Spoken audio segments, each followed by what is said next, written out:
now there's been an arrest. Extremism is extremism. After online threats against a Florida sheriff.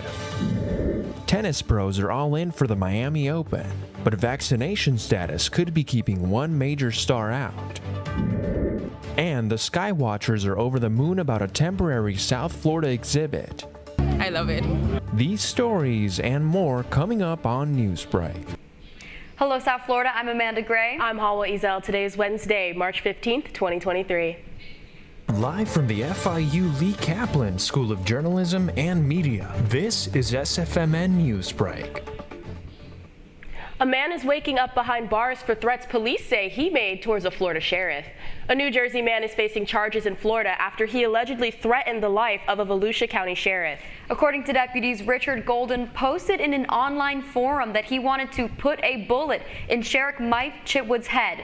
Officials say Golden was upset with Chitwood's actions to fight anti-Semitism in Florida. When you look at how synagogues get shot up, or churches get shot up, or schools get shot up, extremism is extremism. Here's a clown sitting in his bedroom who's indoctrinated by this and thinks the best way to solve the problem is to put a bullet in my head. Golden is being extradited to Volusia County to face charges of threat of serious bodily injury and written communication, which is a felony. What started off as a spring break trip to Mexico ended in brain surgery for a Florida native who does go to the University of Georgia. Lisa Burke developed a migraine on the last day of her spring break trip to Cabo. When she got it checked out, she was diagnosed with a brain condition that causes hemorrhaging. Burke's mother said the medical staff in Mexico were so caring and wanted Lisa to get back to the United States for treatment as quickly as possible. Lisa landed early yesterday on a medical transport in Jacksonville, where she's now being treated at the Mayo Clinic. Lisa is supposed to graduate in May, but her family says her road to recovery will be long. Nor'easter is back and dropping nearly 3 feet of snow over parts of the East Coast. Due to heavy snow in certain areas, hundreds of thousands are currently without power this morning, leaving many to bear the frigid winter temperatures. Combined with strong winds, dangerous weather conditions have also caused structures and trees to collapse in parts of upstate New York, Massachusetts, and New Hampshire. The Smithsonian National Zoo this week reopened the nation's premier birdhouse after 6 years of renovations at a cost of $69 million. Angela Rivas from our D.C. Bureau joins us from Washington, D.C. I'm standing where it all began for the Smithsonian Zoo birdhouse under the original archway from 1928. Flash forward to 2023, it is now a conservation effort to protect bird species from all over the world. The birdhouse is home to 57 different species and 3 walk-through aviaries that simulate natural ecosystems. Delaware Bay, where birds that fly from South America to the Arctic stop to refuel. Prairie Pothole, which mimics the Midwest to southern Canada, where ducks migrate in the spring to lay eggs. And then the Coffee Farm, that simulates tropical winter weather. Zoo assistant bird curator Eric Slovak explains how these birds came into their care through rehab centers and the wild, and has a special name for them. So some of these birds have come in our collection and they are the ambassadors for their species. So to be in this aviary and to see the birds themselves and allow them to tell you the story is what's best for them. The zoo is also home to birds that migrate to Florida during the winter to avoid the harsher weather, and those include the black and white warblers and black-throated blue warbler. The birdhouse is also home to some from Central America, including Costa Rica. Like these traveling birds, the zoo also attracts a high number of tourists to the renovated sanctuary house. Brandon Escandon is visiting for the first time from New Jersey and says it was interesting to hear how communities nationwide can help protect birds. They were just giving helpful tips on not just what they do here, but on ways for other people around their house, whether it be bird feeders. Slovak also mentioned that people at home can help protect these birds by buying bird-friendly coffee and chocolates and leaving your cats inside overnight. I'm Angela Rivas in Washington, D.C. for the South Florida Media Network.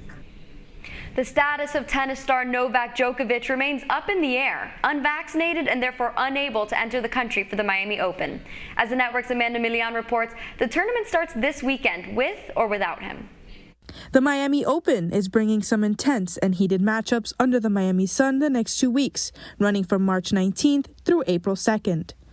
Preparations are underway here at Hard Rock Stadium as the Miami Open returns this Sunday. Fans from all over the world will gather here to watch rising stars and defending champions face off.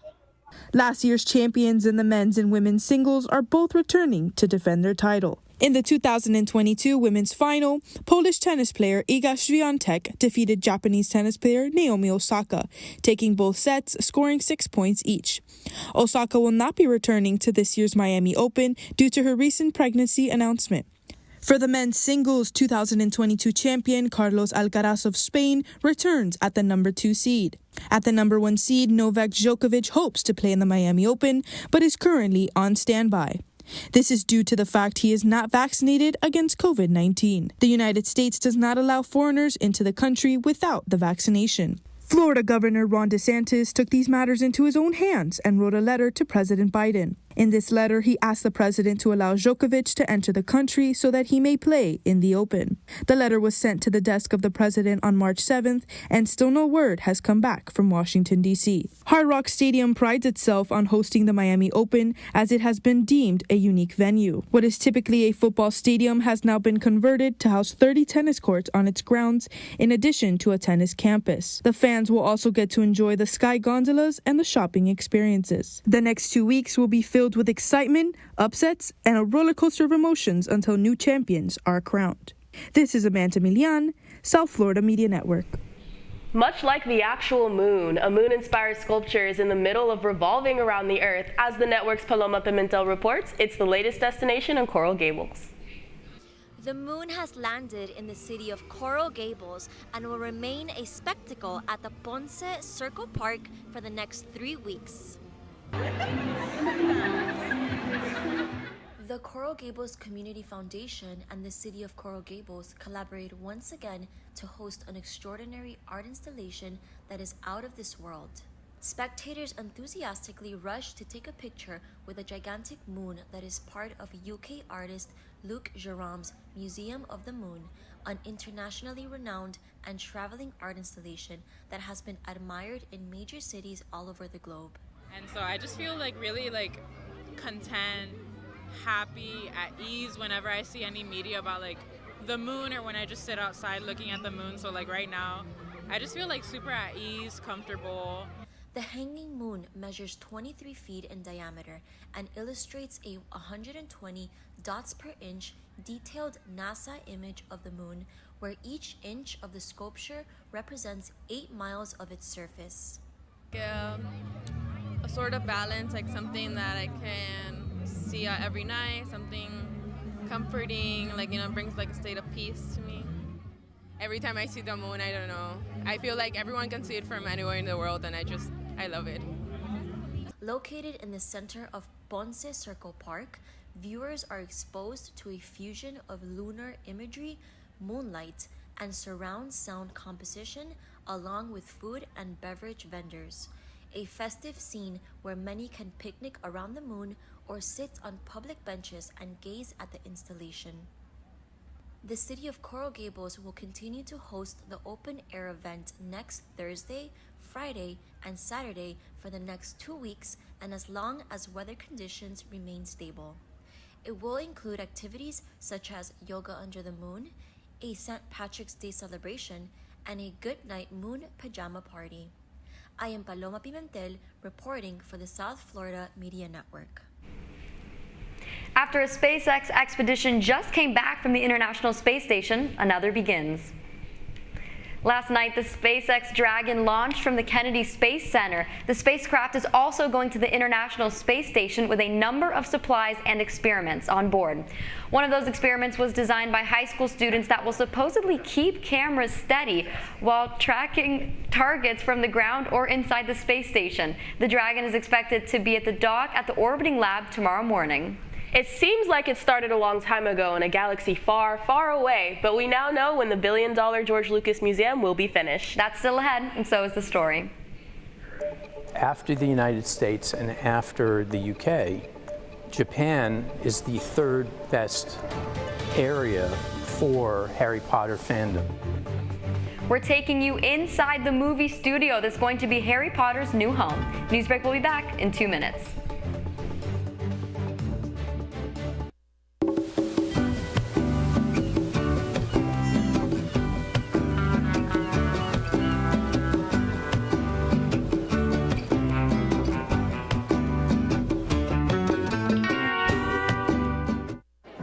The black truck. Hey, Christina from accounting. Yeah, hi. Hey, I used to date a girl named Christina. Oh, really? Yeah, and then she dumped me for my best friend. You want to see some photos of them that I took? I don't. I thought we talked about this, buddy. Buzzed and overshared again? Yeah. Yeah. I'm gonna call a car. That's a smart idea. So yeah, I know, that's why I did it. Hey, you're gonna get back to the top of the mountain. Does that mean I'm gonna get back with Christina? No. Oh. No.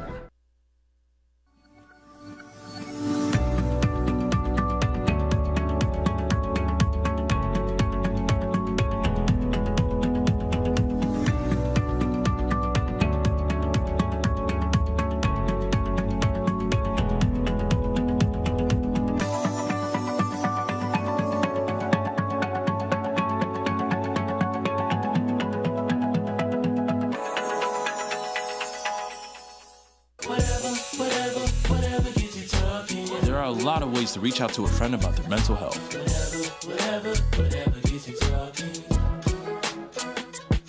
Learn how you can help at seizetheawkward.org. Bill is a family man. He invests his money wisely and provides a good life for his children. Just one problem. He often opens emails from senders he doesn't know, and his computer is not password protected. One day, Bill checked his bank account and 94% of malware attacks originate from emails. Don't be like Bill. Take your cybersecurity seriously.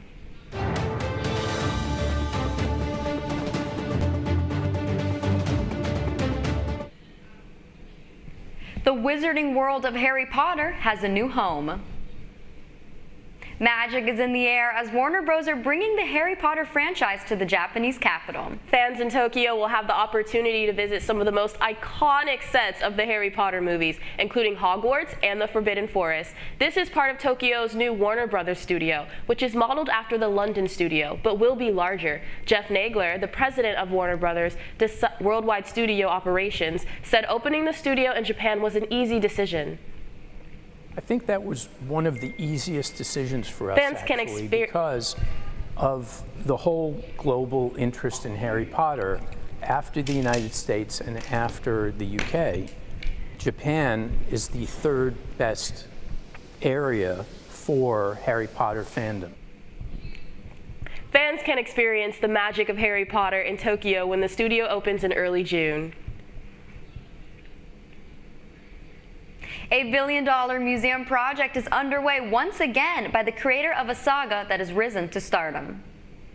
Star Wars creator George Lucas and his wife are building a museum to show off items from the filmmaker's collection.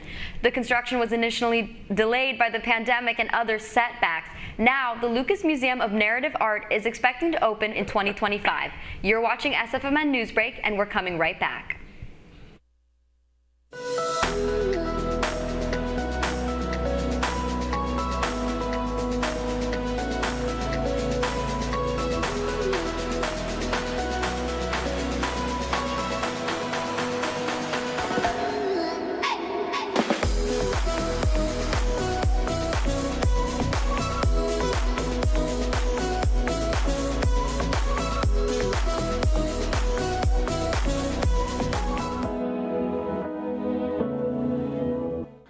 Yo, Scott. Hey. I'm heading out, man. You want to ride? No, I got my car, but I actually really need to go to the bathroom. Oh, you know what? I was just in there. The line is like 10 people long. You know, I think I'll just...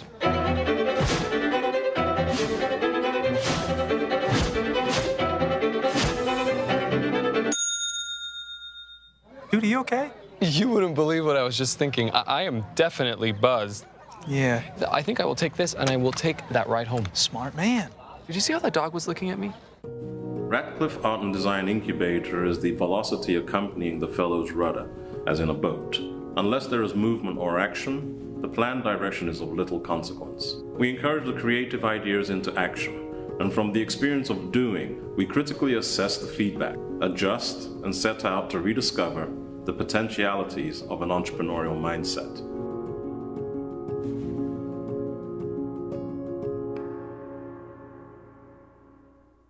STEM is precise, no margin for error. Dare to forget that. Dare to have fun with it. Get weird with it. Dare to send those old STEM theories flying past the neighbor's house into outer space. Dare to program something internet-breaking, record-breaking. Dare to blow their minds. Dare to learn the difference between sedimentary and metamorphic rock. Go find those rocks. Dare to keep daring. Dare to STEM. Check out She Can STEM to get started. That's all the time we have for Newsbreak. I'm Amanda Gray. I'm Hawa Ezel. Get any news anytime at sfmn.fiu.edu.